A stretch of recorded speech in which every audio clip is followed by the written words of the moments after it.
Good afternoon and welcome. Today we are going to present an idea called an insulin-friendly lifestyle for your health and longevity. We call it an IFL for short, and that stands for insulin-friendly lifestyle. And the goal of this is to share all the information that we can, the best medical and health information that will help everyone live a long and healthy life. There are really no rules to following an IFL. It's all based on your individual preferences and your circumstances, and we can all think of it kind of like going through life for self-improvement. So an insulin-friendly lifestyle is where we try to optimize our metabolism, get our immunity as strong as we can, and it's basically 4 parts to it: about the food, about the beverages, daily exercise, and managing our stress. So here are the 4 parts again in a little graphic form. You can see the first has pictures of all kinds of fresh, whole, real, natural foods.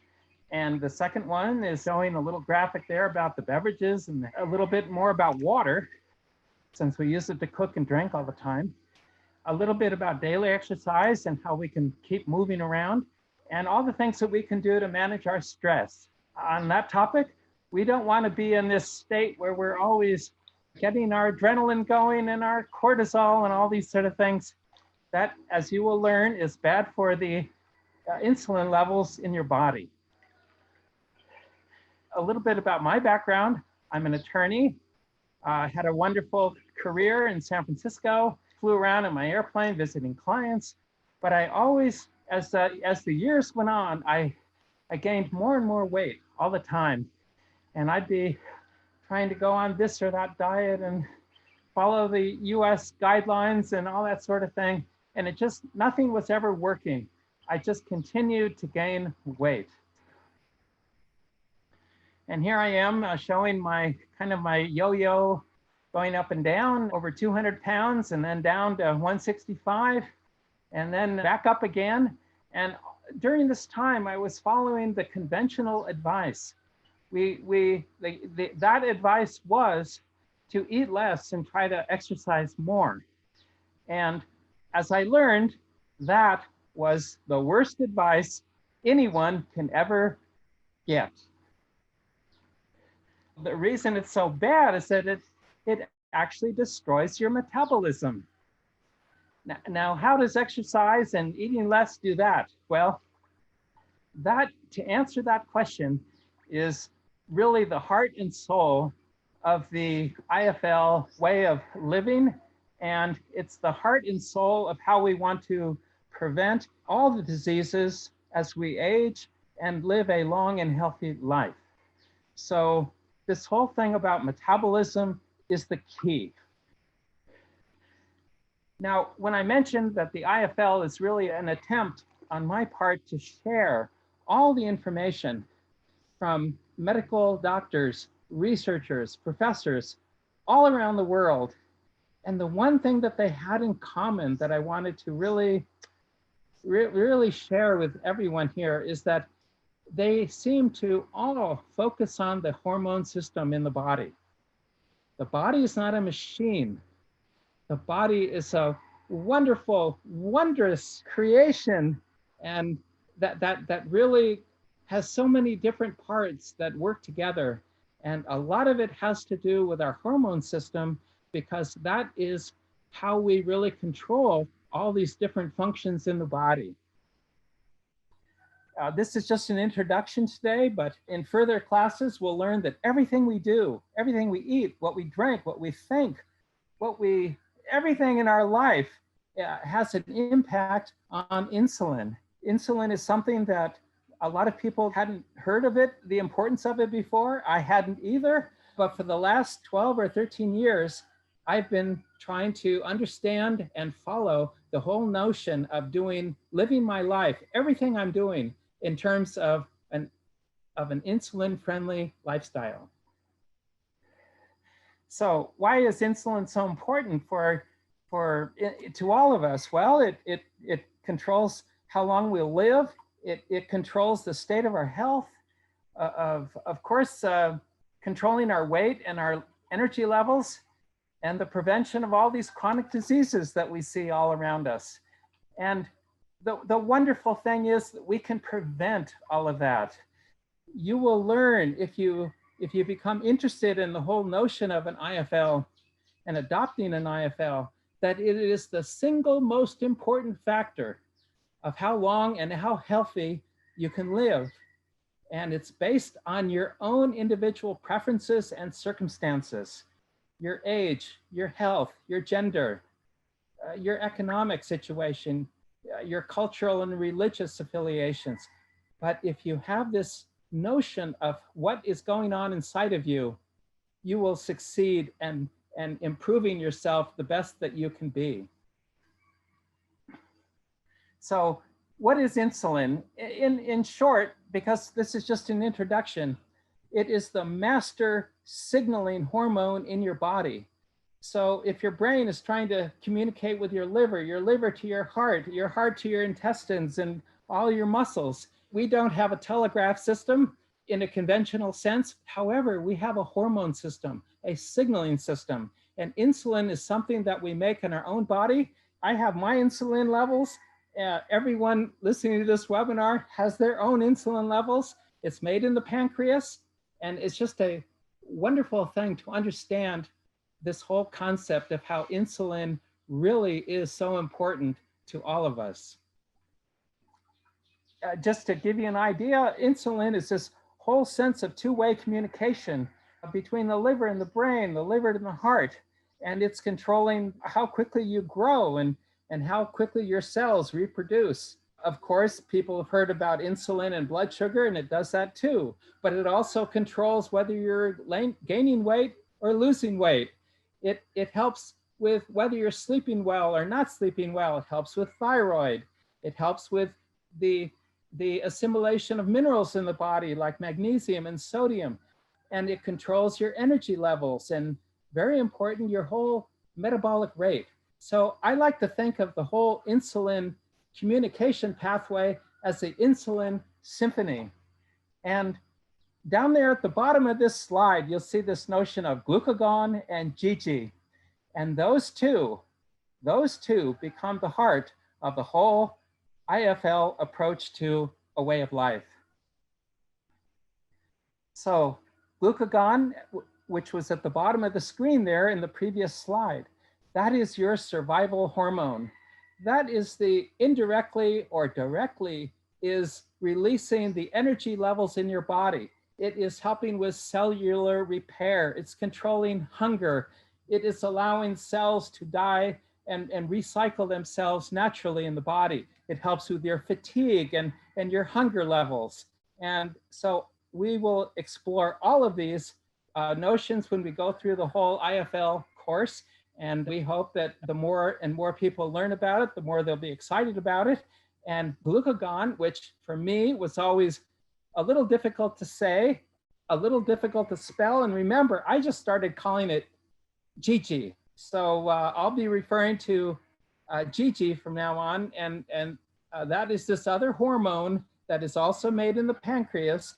And it goes off and on along with insulin, kind of like an off and on switch. You can think of it like that. When insulin is on, GG is asleep. And when insulin is not on, GG kind of wakes up and does all these wonderful repair mechanisms in the body and helps us basically survive during the times when we're not able to eat foods. So they go back and forth. Now, the whole thing about insulin and the reason it's so important is that when you have high levels of insulin, and the medical term for that, they're calling it hyperinsulinemia. It's a long word, but it's a word that I hope that spreads throughout the world in the future, because when that is high, when it's chronically high, when the levels are high all the time and last for a long time in the body from day to day, week to week, year to year, that's when glucagon turns off. So all those wonderful repair mechanisms that GG, I'll just call it GG, that GG was doing, now it can't perform all those things. So that's the problem with having high levels of insulin. And that's why this whole idea is to be friendly to insulin in your body, to be friendly to your own insulin levels. And it will be the key to how long and how healthy you will be. And just we will learn in the future classes and seminars how hyperinsulinemia, which is high levels of this insulin in the body, how it creates the inflammation and the stress in your body, how it creates these oxidized products in your bloodstream and in your liver, in your brain. We will learn how it increases your blood pressure and how these things become toxic metabolites in the body. And of course, we'll learn how it influences being able to control your weight and how to be able to control your willpower and all the rest of it. None of this is magic. All of this comes down to the best science and the knowledge of thousands of doctors all around the world that are trying to help people and other healthcare professionals that see that they're leading a life which is kind of destroying their metabolism. So that's why on this slide, you can see there on the bottom, I talk about metabolic mayhem.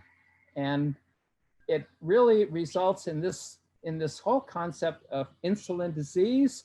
And we will learn about how the cell functions. We'll learn how some of the organelles in the cell respond to these high levels of insulin and how it creates all these diseases. With this graphic that you see there, with you can just go all the way around the body. All these problems are happening because insulin is too high, and it's too high for too long. Ideally, to be friendly to insulin, we want to understand how everything we do in our life is elevating it or keeping it under control, keeping it under your control, because your health is really your responsibility.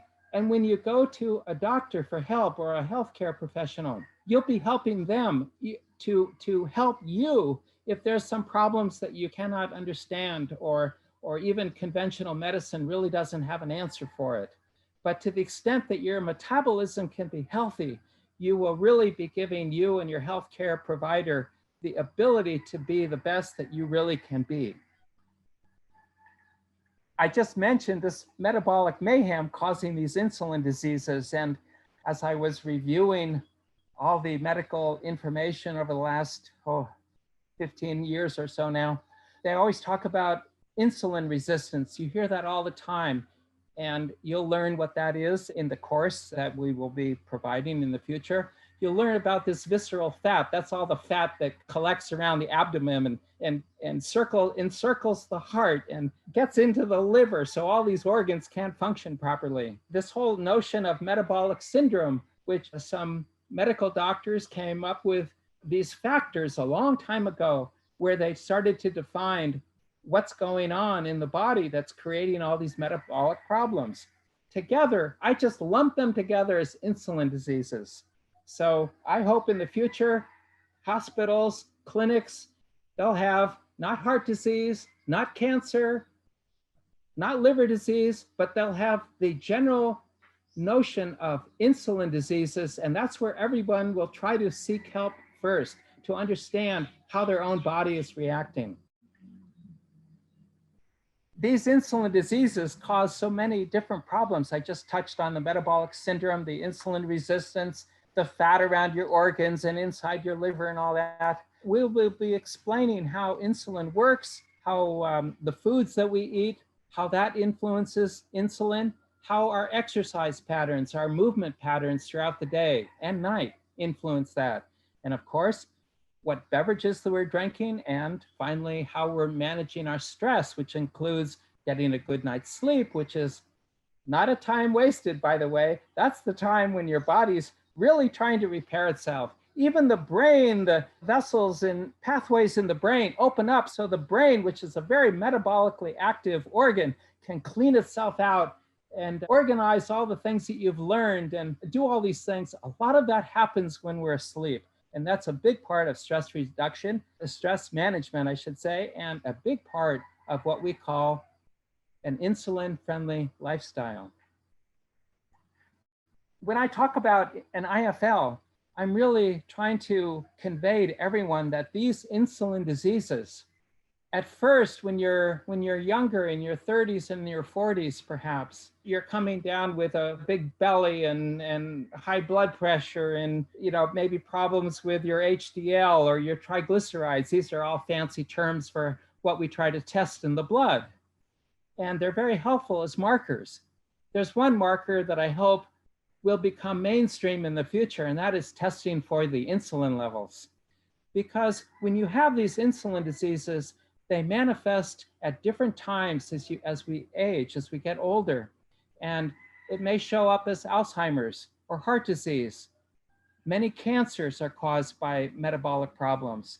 And even your tooth decay and your oral hygiene, as well as your high blood pressure, and whether you're a diabetic or not, and for ladies, whether you have polycystic ovarian syndrome. These are all things that are related to these insulin diseases of insulin.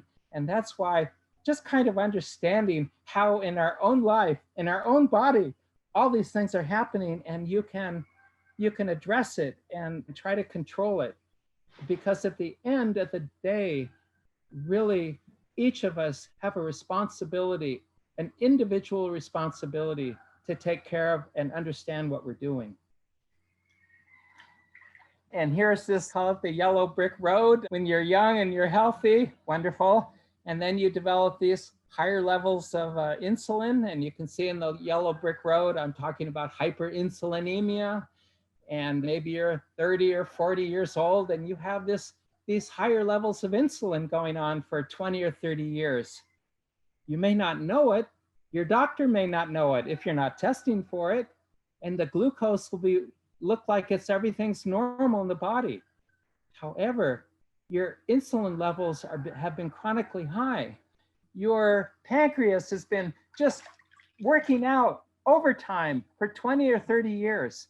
And then finally you show up with all these diseases of insulin. Remember all this fat around your heart and inside of your liver and inside your pancreas, and you have what the doctors call metabolic syndrome. Well, it's no surprise to anyone that understands how chronic high levels of insulin create all these things.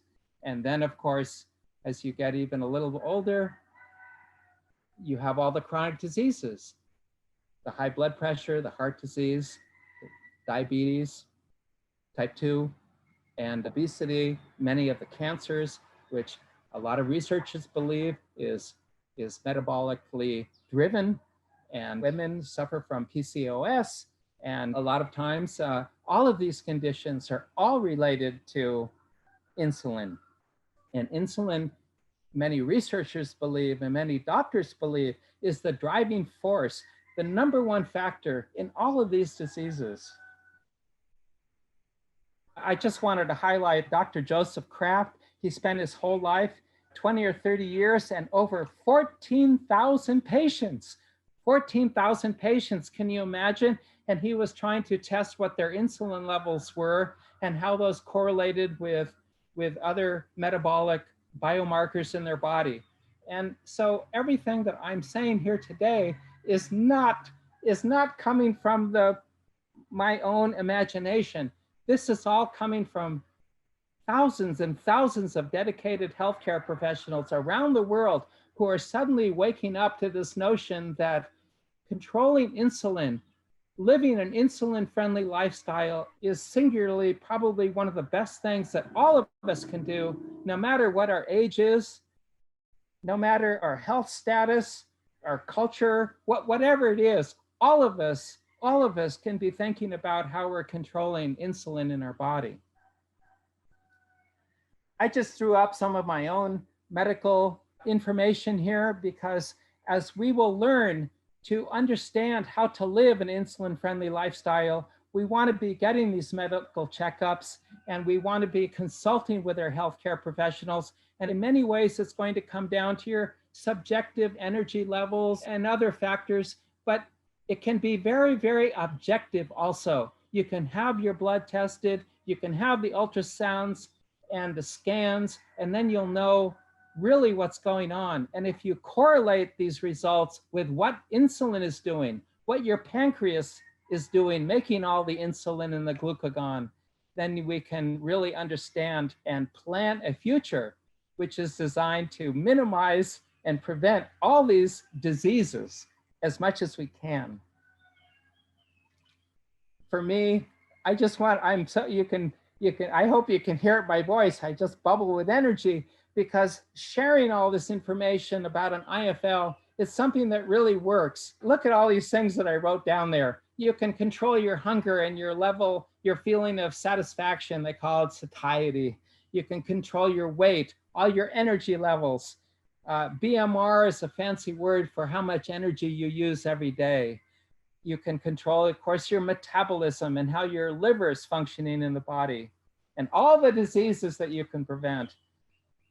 And also how we can improve our immunity. Insulin is really tied into immunity. And these days, we always hear about people becoming very vulnerable to these viruses running around the world, and viruses that will yet to come to present themselves in the future. Well, to the extent that we can improve our immune system responds to the vaccines that some people will choose to get. And that vaccine is only as good as your immune system in many situations. In other words, the vaccine is trying to do something to elicit an immune response. But if somebody's immune system is not working so well, that person is going to be compromised. And an insulin-friendly lifestyle focuses on trying to boost your immunity. And we will learn more and more about this as we go through the courses in the future, where we hope that everyone will become an IFL champ. And finally, I don't want to forget something about oral health. The connection of what's going on in your mouth and all other systemic diseases throughout the body, whether it's heart disease or ear infections or sinus infections or problems, headaches and all that sort of thing. They're learning more and more and more that really the mouth is connected to the body and has a profound influence on our health. So living an insulin-friendly lifestyle really helps with oral hygiene, and we will spend more time on this whole subject in the future as well. We want to modulate the insulin symphony and the glucagon symphony. We want to go back and forth because insulin is up when we are growing, and glucagon is up when we are there trying to repair ourselves so that we can survive through the hard times.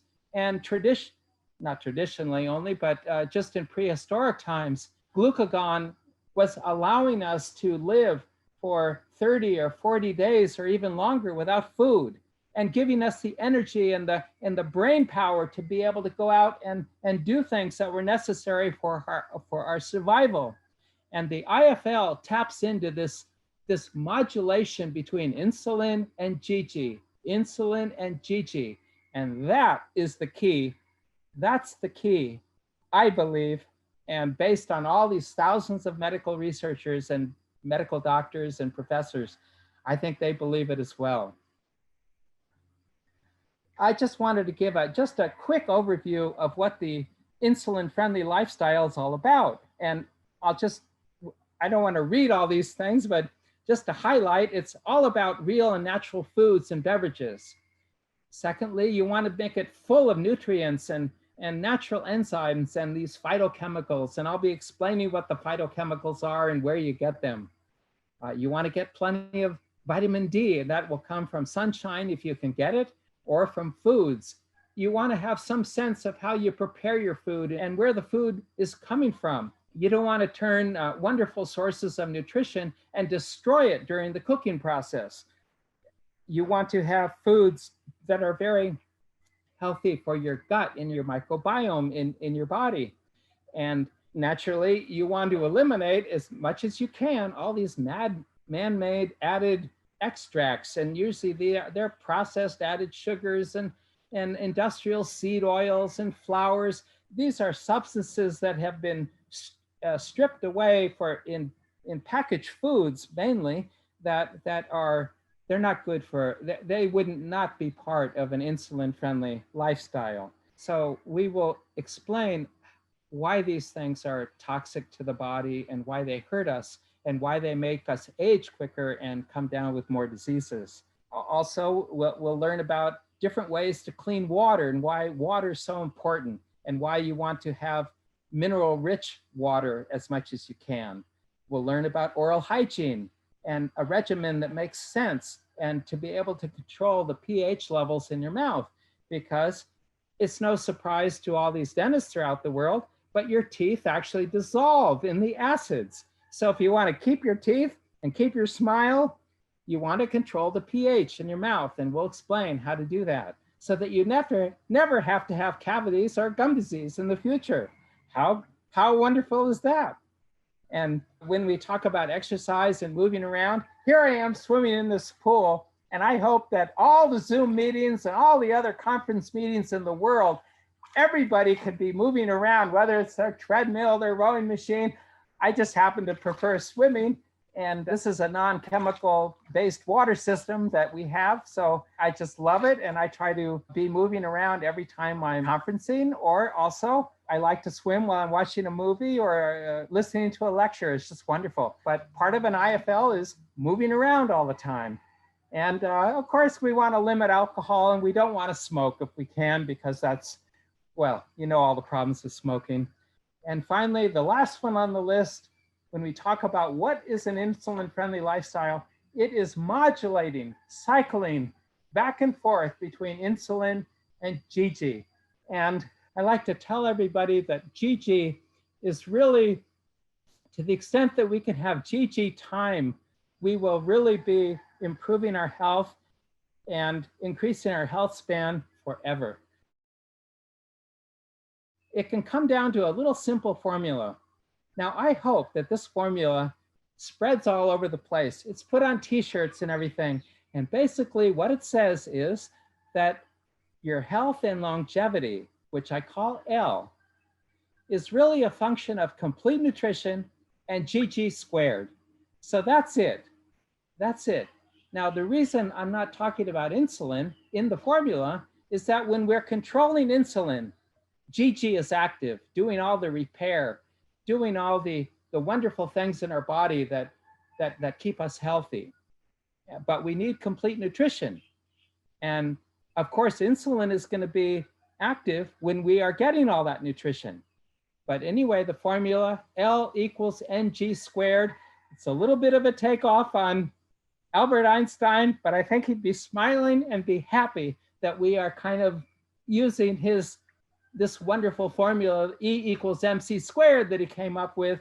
And now we're taking kind of the jingle of that and putting it into something that can have a practical use in our life. Okay, just to summarize, here we are, these little graphics that explain the basics of an IFL. We made into a little lamp. We call it the IFL lamp. Children, you can make these at your school. Just print these little graphics out, put a little plastic laminate on it, and you can cut and paste these and make a little lamp out of it, and ask the elders to help you put the electricity in there so you can use it. You can use it as a little night lamp too, because it's a nice red color, which will help you, you know, if you have to get up in the middle of the night, you don't want to have bright lights. That's all part of the IFL too, and we'll explain about that. And lastly, the little caution there at the bottom. Before you start following an IFL, you really want to seek medical advice, especially if you're taking medications. There are a lot of things that will change in your body when you start following an IFL, that you'll normalize things, and you may not need these medications anymore. And worse than that, if you're following an IFL and you're taking medications, you may be creating some very dangerous conditions in your body just because you've got the medications trying to do something, but the IFL is doing it naturally. So together, you could be putting yourself in jeopardy. So bottom line, before you do anything about changing your lifestyle, seek medical attention and get a good medical exam. If nothing else, it'll be a baseline for how you change from before and after. Now, why we would want to promote an insulin-friendly lifestyle. And my feeling is it applies to everyone around the world. It can unite health professionals everywhere. There are some professionals, they want to promote a low carb or a vegan diet. They may want to promote other forms of different diets. But if they get behind the whole notion of an IFL, that would be wonderful. And we will find that the food industries, the pharmaceutical industries, agriculture, all of these different industries, they can really understand how important insulin can be. And because it's objective and based on everyone's individual circumstances, I think they'll be able to understand that an IFL really is in the best interest of the whole community around the world and the community of nations too. And finally, it will prevent all these chronic diseases, and it will reduce all these healthcare budgets. And then the world doesn't have enough money to support all these chronic diseases, which are so unnecessary and so preventable by adopting an IFL lifestyle. I want to thank everyone for coming today and listening on this. It's an honor to present this to you. And I hope that this little purple and yellow symbol, which talks about an IFL, can be translated into different languages around the world. And by the way, the purple graphic there at the top, it's a little kind of a squiggly going, that was meant to highlight the pancreas, to give the pancreas kind of center stage for the first time. So we've all heard about heart healthy diets and brain healthy diets. So I wanted to give the pancreas, which is where insulin is made and where glucagon is made, give those two hormones and the organ that makes this in the body, the pancreas, kind of give that a flair. So thank you all very much, and I hope to meet all of you in the future. Thank you. Bye-bye.